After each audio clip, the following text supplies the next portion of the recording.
You're tuned in to Talkin Tigers on KCRV Radio, your home for Caruthersville Tiger sports for over 40 years. Your host, Ryan McDaniel, is ready to chat with Coach, break down all things Tigers football, and even speak with player guests. We'll be back with Talkin Tigers after a quick word from our awesome broadcast sponsors. Baker Implement Company and Case IH are proud to support area high school athletics the same way we've supported our customers in the community for 85 years. Visit any of our 13 locations in Southeast Missouri and Northeast Arkansas to experience the power of red and the service and support that has kept customers coming back since 1938. Case IH and Baker Implement Company, supporting our community on the football field and in your field. The human body is capable of the extraordinary.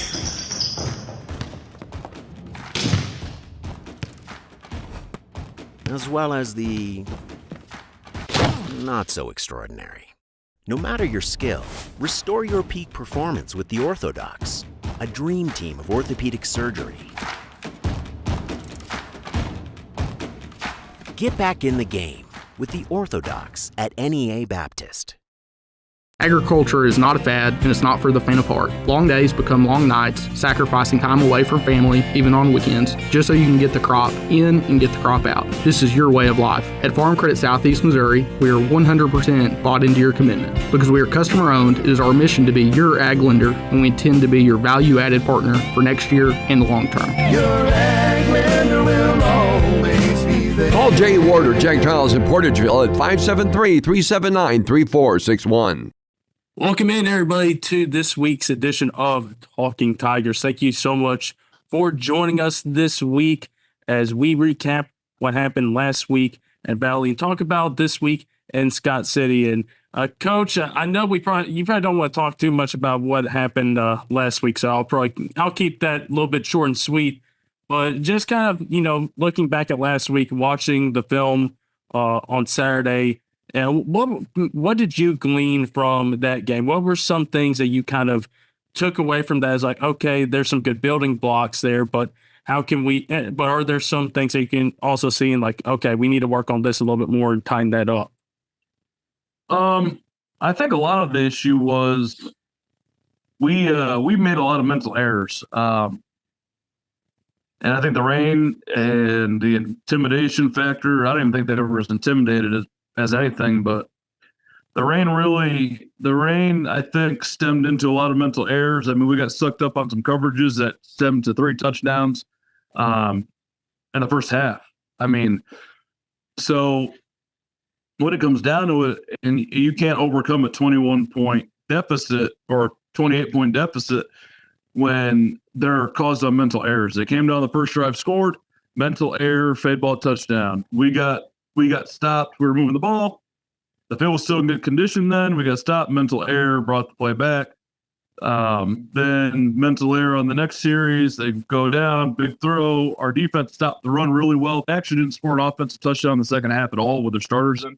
Our defense pretty much shut down the run, shut down the pass. Coverage was great in the second half.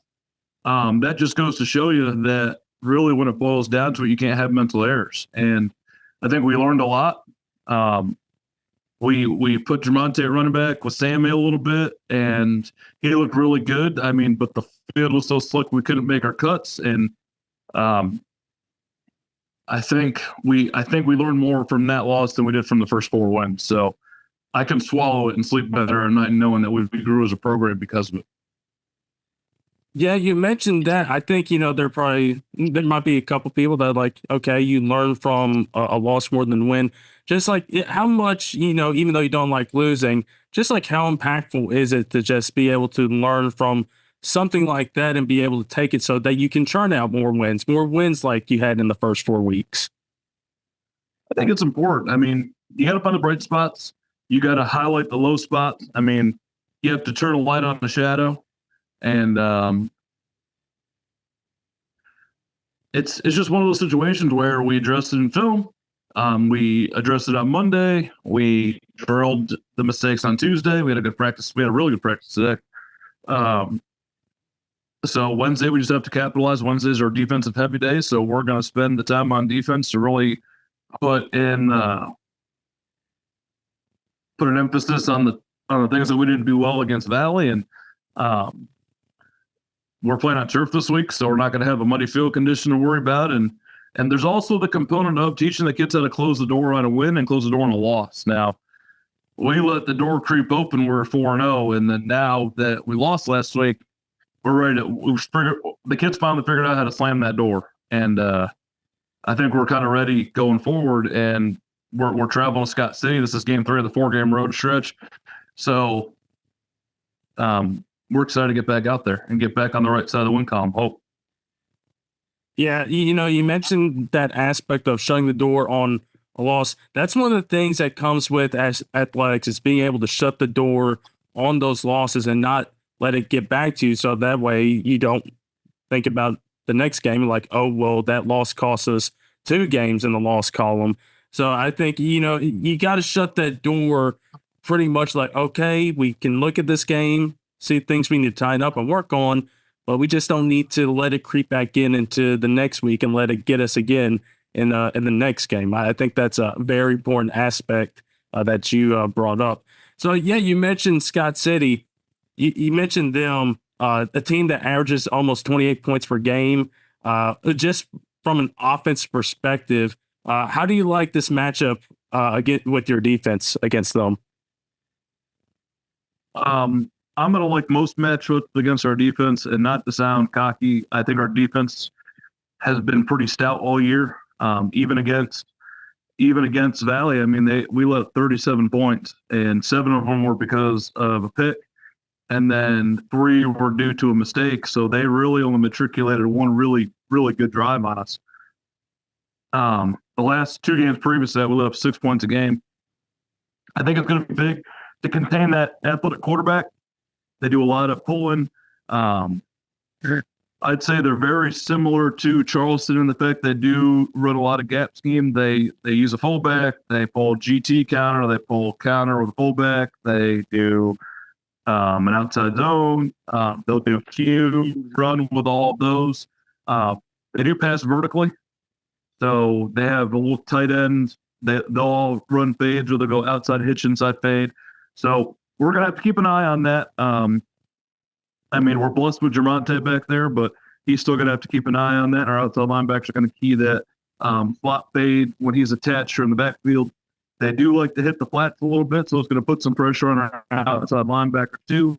But I like the matchup overall. I think we're just going to go out there and we've got something for them naturally. Like you always have something for somebody, but I think our base defense is strong enough to be able to make an impact there. All right. Yeah, you mentioned Scott City. They have an athletic quarterback. For a coach, what does that kind of present to you and having a game plan for that type of quarterback? You have the threat of him running, so it puts a lot of pressure on your defensive ends, outside linebackers. If you can get vertical penetration on the inside, you can hem up some of those pulls, and what'll expose that quarterback run too. He's the kind of guy that you get out of the pocket, he can do some damage. He really just makes you play all 11 when you have a mobile quarterback. So that adds a new challenge. This is the 3rd real mobile quarterback we've seen. Charleston National's got a mobile quarterback. Malden's got a mobile quarterback. So it's not a challenge that we haven't faced yet, but we haven't faced this kid. I think he's a really good football player. I even texted coach over there and I was like, dang, your quarterback's a good athlete, man. He's gonna be a guy that we're gonna have to keep our eye on. Yeah. Yeah, I think you got to preach contain to your defenders when you have an athletic quarterback like that, be able to contain and also be able to set the edges when they have to, because you don't know when he's going to go and take off to the outside if that opportunity presents itself. So from that perspective, moving over to the offense perspective, defensive wise, they only give up about a couple touchdowns a game. And of course, this is an explosive offense. How do you like your matchup with your offense against their defense? Again, this is a defensive team. That 3-4 look, 3-4 cover 4 cover 2 look. I think that I really like the angles against the 3-2. We took some lessons from Valley, and we've put a couple wrinkles in, and we drilled that heavy today. So I think that'll be really advantageous for us. They have physical. They're physical up front. I mean, they've got some. I mean, their DBs are tall and long. It looks like on film anyway. So I think it's going to be a fun game. I think Joe is going to really. I think the offensive staff in general. So we're going to enjoy calling plays against it, and it's going to be a chess match because again, like those kids, they're 4-1 too. I mean, they've won 4 football games, so it'll be fun. Yeah, and it's another conference matchup, and we talked about it a couple weeks ago the importance of conference matchups. How important is it to get this win and get to 2-1 against like you said, a 4-1 team that's been really good so far in the early part of the season? We're chasing like everybody else, us, Porterville, them, Hayti. We're all chasing that conference title, and we're 2-0 in the conference right now. We got 3 straight conference games from Scott City to the other guys to Porterville. So we're just going to take it one step at a time. I mean, look, our eyes are set on beating this team and getting right back in the right side of the win column. I don't want to go too far ahead, but I think our kids have the right focus on what's important this week, and I think we will be ready to go come Friday night.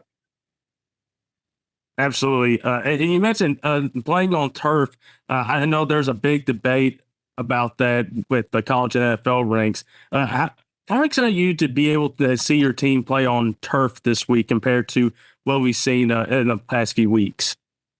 I'm just excited not to have to stay in the mud. Let's just call it what it is. The kids are excited. Turf's hot. It's not going to be that hot. I mean, you're talking mid-October and at 7 o'clock at night. So I'm excited to see because turf plays a lot faster. It does. There's goods and bads to it, and I prefer grass myself, but they're excited about it for the most part. I don't think the big guys are necessarily, but I'm excited to kind of see. It'll be nice because you go from one rain game to Charleston that rain to another pouring rain game. We haven't played in nice weather in about 3 weeks. I'm just excited for the weather. Hey, exactly. I mean, I got to stay dry here. It's been a tough job here through the first few weeks. So, yeah, it should be exciting. And you guys can check that out this Friday, pregame, 6:45. Paul Glass and myself being there on the call to get you guys ready for Scott City. Coach, going to the college ranks here and talk about that real quick. Of course, we had the big game with Georgia and Alabama. And I'll tell you what, as far as a coach, what did you make of that game? First, it was my first wrong pick of the year, I think. Second, I almost turned it off at halftime.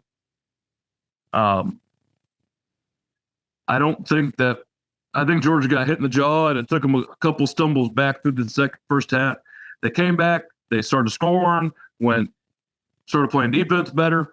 I think they scored a little too fast on that last drive, which gave Alabama the time, and then they had to go back on offense through the pick in the end zone. When it really boils down to it, that's a phenomenal football game. It shows a bunch of things. A, you can rally back from a deficit. B, you get the last minute. We're going to brawl until the last second, and Alabama came up. I mean, they threw that interception, and that was it. I mean, it shows you that it doesn't matter if you get down, you can still fight back. It shows you that just because the momentum switched your way, you can still fight back against it, and then it shows everybody the importance of ball security. So I thought it was a really good football game. I'm glad I didn't turn it off. Hey, I thought the same as you. I thought, okay, Bama's got them. Georgia, it's going to be too much. Yeah, and then just the trade out of knockout punches there at the end. Just an incredible play there. Of course, Alabama, that freshman receiver they got is legit. And I don't know if you know this by how many times they called him, but he's 17 years old out there doing that. But yeah, he's been amazing. Bama's been amazing. Yeah, he's been awesome. So that was a great game. Of course, Notre Dame got the win this week against Louisville. I know you're happy about that. Get a really big win, help that resume as you look through the rest of the season. So I know that's very much needed because Louisville, solid team with Jeff Brom. This week, kind of a little bit of a weaker slate, to say the least.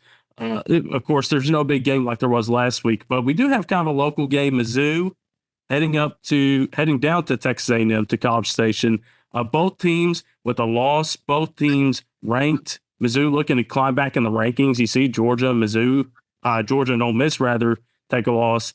What do you think about Mizzou and A&M? I think I'm going to go with Mizzou. I think they're a really good football team.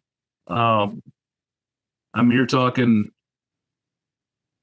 sold out stadiums everywhere to see them play. I'm going to go with Mizzou there. Part of it's because I coach in Missouri, but I think they'll take care of business. All right, next one up is another SEC game. Didn't pick this one, but Ole Miss falling to Kentucky last week, which was really kind of a surprise. But a credit to Kentucky for playing some hard-nosed defense. Ole Miss goes to South Carolina this week, try to rebound. You think the Rebels rebound? I think they do. I think Coach Kiffin's going to get them going in the right direction. But South Carolina, you could take one on the chin there pretty quick. But I think Ole Miss was they were a little chapped after that loss to, I think, a really good Kentucky football team. And I'm going to go with Ole Miss. And then the final one, championship rematch from last year. Both teams looking a little bit different here. Michigan going to Washington, a Big Ten title, Big Ten game here. How do you think about this rematch? Michigan kind of, getting a very close win against Minnesota, had to survive that one late. What do you think about the Wolverines heading up to Seattle?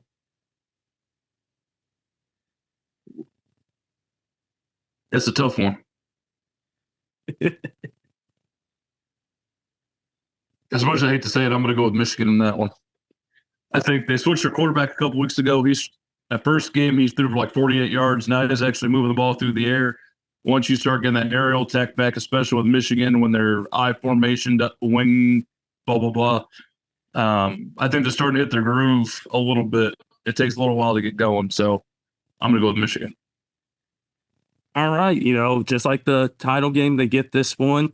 I looked up the stats in this game. Michigan's defense, I think they need to force a turnover here because I looked at their quarterback. No interception so far through the first few games. So maybe they look and turn over him there. Coach G, as always, thanks for coming on this week on Talkin' Tigers, and we'll talk to you next week, and good luck this week.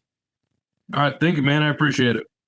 All right, everybody, that will do it for this edition of Talking Tigers. Again, appreciate you guys so much for tuning in, and next week, we'll recap Scott City, and then, of course, the following game, we got the Battle of the Boot Hill. You don't want to miss that edition of the show.